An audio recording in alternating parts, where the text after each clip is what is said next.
नमस्कार. माझं नाव आहे सचिन कुमार.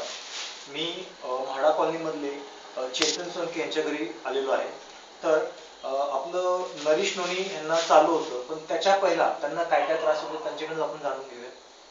मला ह्याच्या आधी उष्णतेचा त्रास होता, पित्ताचा त्रास होता, फोडामधून पो येत होता, गरमी बी लय होत होती.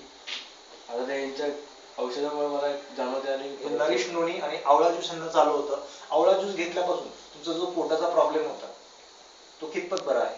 म्हणजे कसं सांगितलं 50% पण बरा 50% पण कमी होत आले. म्हणजे गॅसेस होते ते आता पूर्णपणे कमी होतात. अपचनचा त्रास होता जसं मी मला सांगितलं होतं, तो कसा आहे? तुम्ही बरा आहे.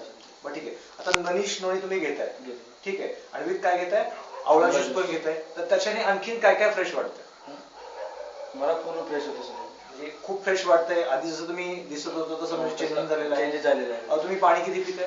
पाणी घेऊन 7 ते 8 लिटर पितो. 7 ते 8 लिटर हे पाणी पिताय, ठीक आहे. आता मला सांगा, तुमचा जो प्रॉब्लेम आहे बॉडीचा, एक मिनिट दाखवू शकता का?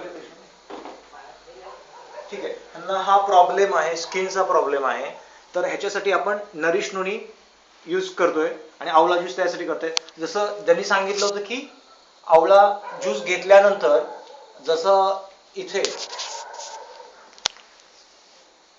ठीक आहे. नेक्स्ट थिंग इकडे हा जो होता इथून पस बाहेर निघत होता, पण आता हा बिलकुलही पस येणं थांबलेला आहे. त्याच्यामुळे नरीश नोनी, आता मला सांगा, ते नरीश नोनी तुम्ही यूज करताय, बाकीच्या लोकांना तुम्ही काय सांगता? हा नरीश नोनी यूज करायला पाहिजे का नको करायला पाहिजे? यूज करायला पाहिजे. कारण रिझल्ट आहे.